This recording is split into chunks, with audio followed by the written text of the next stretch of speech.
bien, muchas gracias Angélica por esta información desde la Plaza San Martín.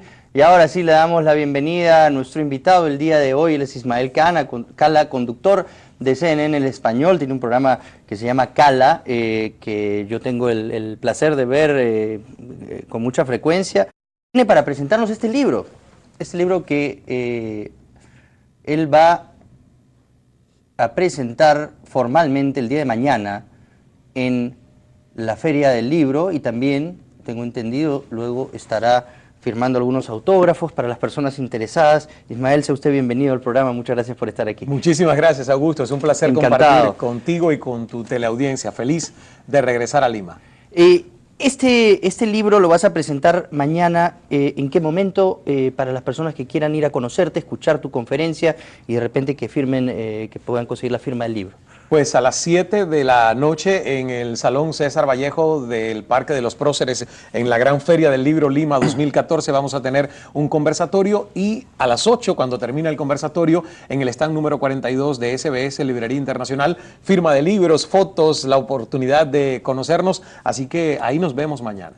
Excelente. El poder de escuchar, este es un interesante concepto porque yo creo que muchos comunicadores o periodistas confunden el arte de la entrevista, que yo veo que la manejas de una manera muy fluida, es una conversación muy agradable, es decir, se pueden cumplir los objetivos de llegar a verdades, de decir las cosas que se tienen que decir, más escuchando que imponiendo criterios, más oyendo que hablando. Yo creo que puede hacerse.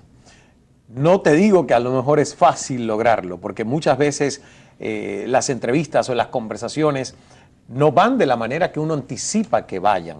Y lo que pasa con un periodista es que va en busca de su verdad. Anticipa una verdad antes de comenzar un reportaje o una historia. A mí me pasaba como reportero, que me decían, vas a cubrir un huracán, y yo prescribía el guión, y luego lo que llenaba era los espacios en blancos de que cuánto era la medición de los vientos, de las ráfagas con las que entraba a costa el huracán.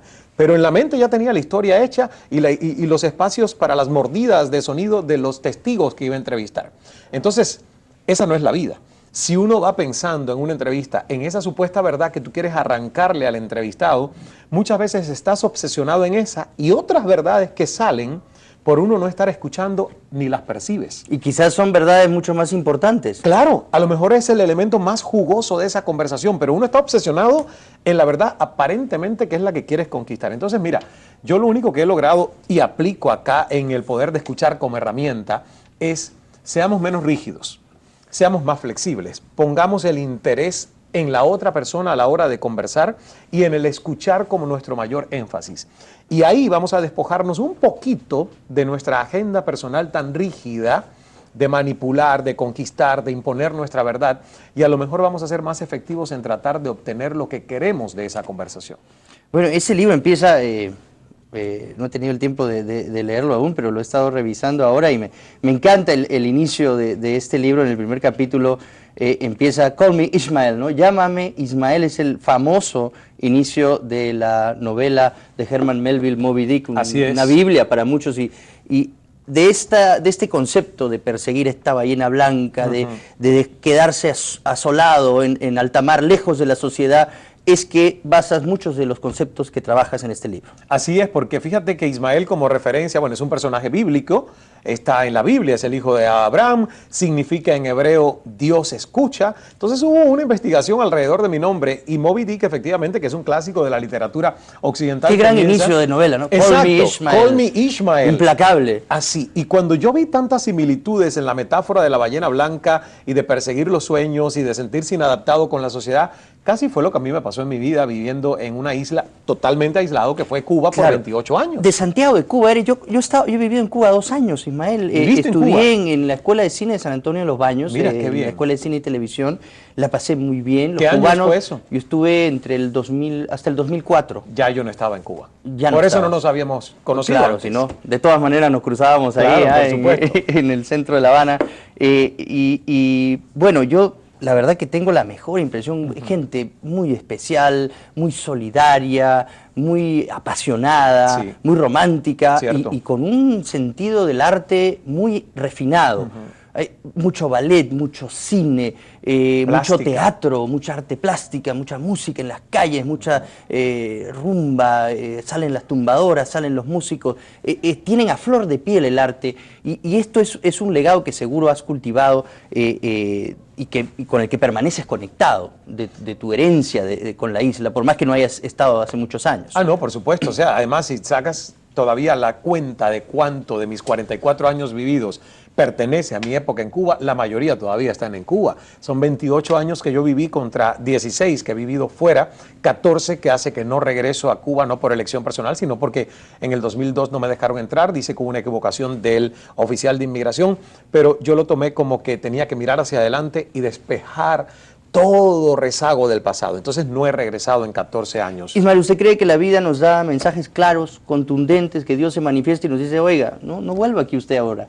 Siga por su camino, ya habrá momento de volver. Puede ser. Pero que la vida sí es muy contundente en los mensajes que nos manifiesta. Sí. Y si vamos en contra de estos mensajes y tratamos de imponernos nosotros ante la voluntad de Dios, finalmente vamos a terminar revolcados. Bueno, es uno de los temas con los inmigrantes, déjame decirte. Cuando un inmigrante va a un nuevo país, pero no es capaz, por lo menos, de no arrastrar todo ese pasado, de no dejarse llevar por las añoranzas, por lo que le falta, porque el olor no es el mismo, porque el sabor de la comida no es igual, te es muy difícil salir adelante, porque nunca vas a poder replicar, ¿verdad?, lo que dejaste en tu tierra natal. Y yo no soy uno de esos inmigrantes que quiso salir de su país para vivir en un gueto o en una comunidad de sus conciudadanos en el exterior. Ese no fue mi propósito de salir de Cuba. Claro, para eso te quedas en el original. Exactamente. Mi propósito de salir de mi país fue conocer el mundo, explorar el mundo, conquistar el mundo. Excelente.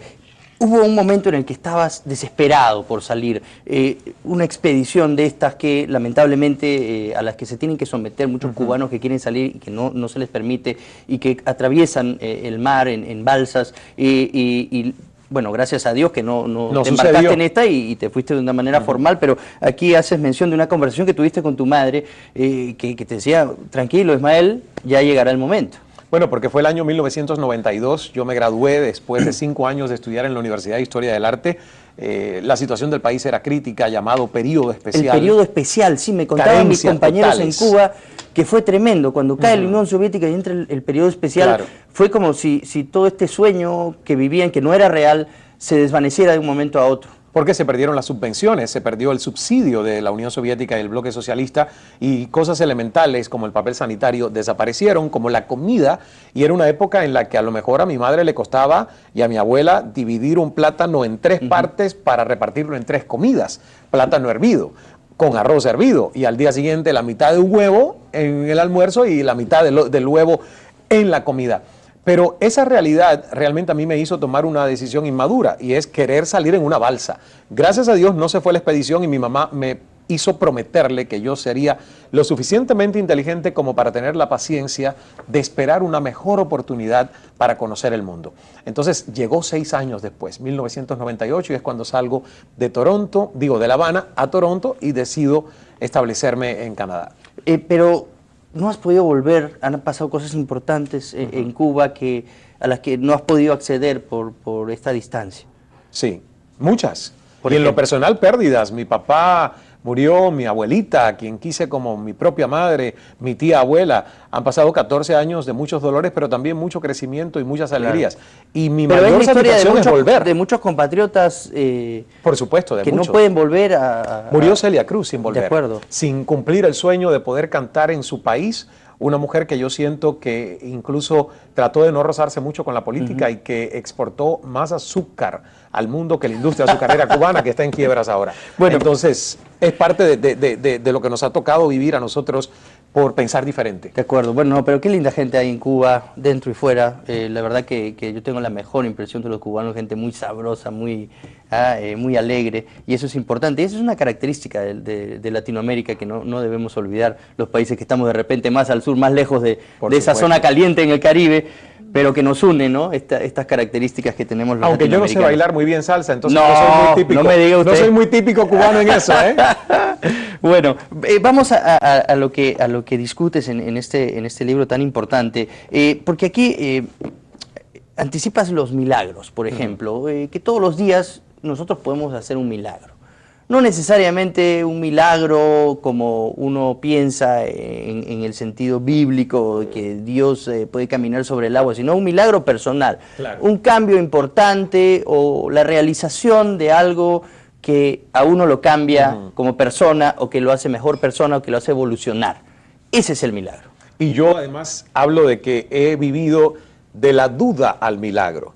Porque fui una persona que al ser criado con los parámetros del marxismo-leninismo, del materialismo dialéctico, me dijeron no hay Dios, no hay religión. Eso todo se inventó para manipular a la gente.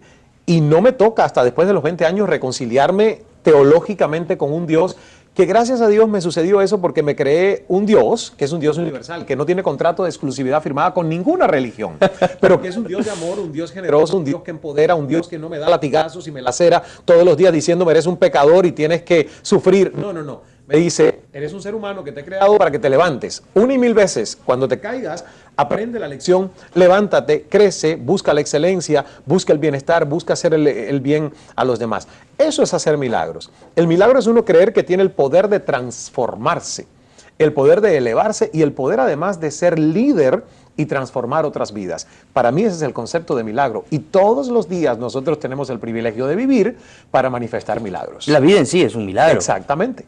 Cada día que uno se levanta está ante un milagro. ¿Cuánta gente no muere todos los días mientras nosotros dormimos?